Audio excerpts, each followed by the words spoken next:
అంతా తెరిచి ఉండడము తప్పే. జీవితం మొత్తం మూసేయడము తప్పే. ఎక్కడ తెరవాలో అక్కడ తెరవాలి, ఎక్కడ ముయ్యాలో అక్కడ ముయ్యాలి, ఏం మాట్లాడాలో అది మాట్లాడాలి, ఏది వద్దో అది మాట్లాడకూడదు.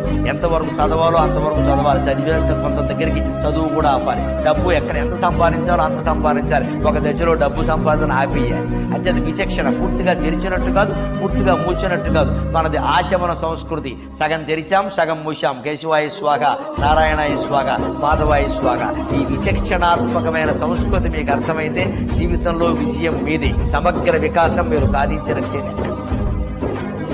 సమగ్రమైన వికాసం అంటే ఆచమన విచక్షణ. ఏ పని చెయ్యాలి, ఏ పని చేయకూడదు, ఎటువంటి వేషం వేసుకోవాలి, ఎటువంటి వేషం వేసుకోకూడదు, ఏ భాష మాట్లాడాలి, ఏ భాష మాట్లాడకూడదు, ఏ ఉద్యోగం చెయ్యాలి, ఏ ఉద్యోగం చేయకూడదు, ఎటువంటి వాళ్ళని చేసుకోవాలి, ఎటువంటి వాళ్ళని చేసుకోకూడదు, సంపాదన ఎంతవరకు ఉండాలి, ఎక్కడ ఆపేయాలి అనేది ఆలోచించడమే విచక్షణ.